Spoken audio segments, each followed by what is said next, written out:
président de Guinée-Bissau arrêté après les élections. Selon le chef de l'État Umaru Sissoco Embalo, le chef d'état-major des armées aurait orchestré le coup d'État. Il a été arrêté sans violence dans son bureau du palais présidentiel. Cependant, selon les médias, des coups de feu ont été entendus près de la résidence présidentielle dans la journée. Outre le président de Guinée-Bissau, le chef d'état-major des armées Biak Nantana, le chef d'état-major adjoint Mamadou Touré et le ministre de l'Intérieur Bosch Kandé ont également été arrêtés. Les événements semblent s'accélérer donc en Guinée-Bissau. Première salve à midi, le président Embalo annonce avoir été arrêté dans son bureau dans le palais présidentiel. Deuxième salve il y a quelques minutes puisque des militaires viennent de prendre la parole. Ils affirment avoir pris le contrôle du pays jusqu'à nouvel ordre. Bien cela, en fait, des militaires sont apparus à l'état-major. Ils ont fait une déclaration très courte, 5 minutes à peine. Et ils annoncent qu'un haut commandement militaire pour la restauration de l'ordre, c'est comme ça qu'ils l'ont nommé, prend le pouvoir jusqu'à nouvel ordre. Ils suspendent donc le processus électoral, également toutes les émissions radio politiques à caractère politique. Et ils demandent à la population de rester calme et toutes les frontières sont désormais fermées. Le président Embalo, vous le disiez, ainsi que le chef d'état-major et le ministre de l'Intérieur sont aux arrêts et ils se trouveraient physiquement dans l'enceinte de l'état-major en bonne santé.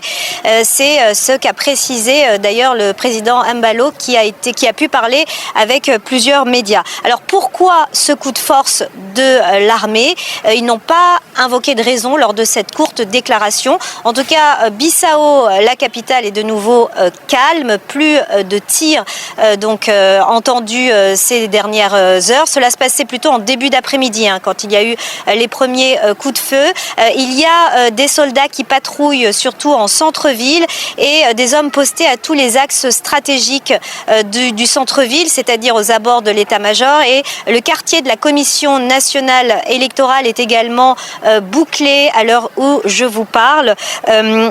Donc ces événements interviennent donc à la veille de la publication officielle des résultats provisoires qui devaient avoir lieu demain jeudi par la Commission nationale électorale, et après que les deux candidats favoris, ce qui ressemblait à un duel en fait pendant ces élections, et bien que les deux camps aient annoncé tous deux leur victoire. Oui, voilà, le processus en tout cas électoral est suspendu d'après ce que disent les militaires. Rappelons l'histoire de la Guinée-Bissau qui est habituée à ces instabilités politiques. Malheureusement, oui, le pays fait un peu figure de record de coups d'État, tentatives de coups d'État, 4, maintenant 5 coups d'État, une quinzaine de tentatives, pas plus tard qu'avant le début de la campagne électorale, c'est-à-dire à toute fin octobre. Il y avait d'ailleurs eu un groupe d'officiers arrêtés parce qu'ils auraient voulu tenter un coup d'État. Ils avaient été mis aux arrêts. Le pouvoir avait invoqué à l'époque une tentative de stopper le processus électoral. Avant, il y avait eu décembre 2023, il y a près de 2 ans, où l'Assemblée avait d'ailleurs été dissoute à cette occasion. Le président Embalo avait expliqué à l'époque, pareil, qu'il y avait eu une tentative de coup d'État et dans la foulée, il avait dissous l'Assemblée nationale. Alors, j'ajoute également que le président Embalo, qui vient d'être arrêté par l'armée, n'était que le deuxième président du pays à finir un mandat, puisqu'il avait terminé son mandat.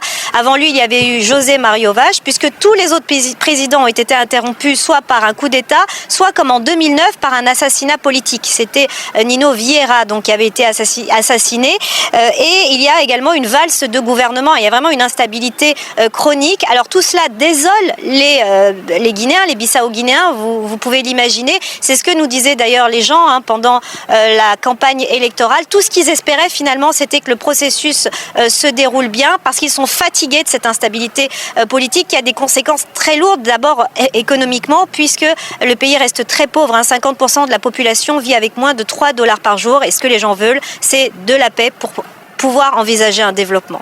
Je rappelle donc ce que annoncent ces militaires qui ont pris la parole, le contrôle total du pays et la suspension du processus électoral. On tentera de rejoindre à Bissau à 16h30. Le Haut commandement militaire pour la restauration de la sécurité nationale et l'ordre public décide de destituer le président et suspendre toutes institutions de la République de Guinée-Bissau. suspendre jusqu'à nouvel ordre les activités de tous les médias, suspendre immédiatement le processus électoral en cours. Coup d'État en Guinée-Bissau. Le général Umaru Embalo Sissoko vient d'être renversé par une branche de son propre armée après une élection contestée par son principal opposant. Ce mercredi 26 novembre 2025, vers 12h, le général Umaru Sissoko Embalo a annoncé à Jeune Afrique qu'il a été arrêté alors qu'il se trouvait dans son bureau au palais présidentiel. Rappelons que dimanche dernier a eu lieu les élections présidentielles en Guinée-Bissau et le président sortant disait l'avoir emporté avec 65% des suffrages selon son propre décompte des voix. En même temps, son principal opposant s'est aussi autoproclamé vainqueur. Le chef d'état-major général des armées, le général Biagé Nantan, le vice-chef d'état-major, le général Mamadou Touré et le ministre de l'Intérieur Botche Kandé ont tous été arrêtés en même temps que lui. La question qu'on doit se poser à ce niveau, c'est de savoir, est-ce que ce coup d'État qui vient d'être effectué en Guinée-Bissau n'est-il pas un arrangement de palais comme on a vu dans plusieurs autres pays africains? Comment est-ce qu'un président qui est renversé ou bien qui est détenu par des hommes armés qui l'ont renversé ait le temps de prendre son téléphone et de contacter des médias internationaux comme Jeune Afrique pour le faire, le compte-rendu, en disant qu'il a été renversé? Ce qui nous pousse à dire en tant que panafricain qu'il y a beaucoup d'ambiguïté autour de ce coup d'État et on se pose la question si c'est un coup d'État révolutionnaire ou bien c'est juste une révolution des salons. Je voudrais attirer l'attention de l'opinion africaine sur l'étrangeté de cette information. Pourquoi cette information est-elle étrange? Bien sûr, elle est étrange parce que elle est donnée par Umaru Sissoko Embalo lui-même à Jeune Afrique.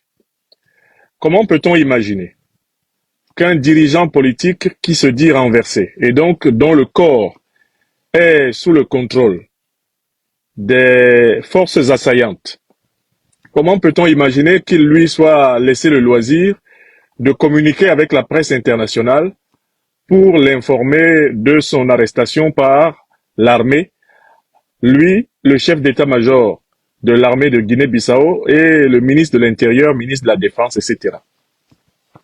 Donc, je voudrais attirer votre attention pour vous dire que le fait que ce soit Embalo lui-même qui soit littéralement le porte-parole des putschistes qui l'ont renversé nous amène à nous méfier.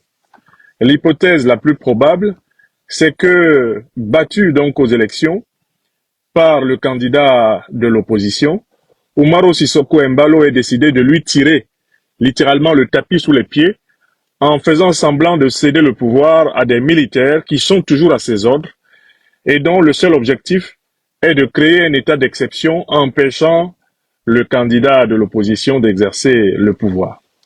Tout le monde sait que face à l'opposition, Embalo était minoritaire. Tout le monde sait qu'Embalo, en réalité, avait déjà été vomi par le peuple bissau-guinéen et que le candidat de l'opposition, qui est un opposant de longue date, a battu une bonne campagne et qu'il était difficile à Embalo de frauder dans les urnes dans ce micro-État de la Guinée-Bissau. Donc voilà pourquoi, pour ma part, jusqu'à preuve du contraire, je ne crois pas que ce coup d'État soit véritablement l'expression des forces révolutionnaires de la Guinée-Bissau. Je crois plutôt que ce coup d'État soit une stratégie mise en place par Embalo et ses partisans pour conserver le pouvoir contre le candidat de l'opposition. Dans les jours à venir, on saura plus sur la nature de ce coup d'État qui a été effectué en Guinée-Bissau. Ce qu'il faut dire, c'est que même le communiqué qui a été lu à la radio, selon moi, ça renferme plusieurs ambiguïtés et je vous invite de l'écouter en intégral, un communiqué qui a été lu par le porte-parole des forces qui ont renversé M. Embalo, M. Denis Nchama. Communiqué du commandement militaire pour la restauration de la sécurité nationale et l'ordre public.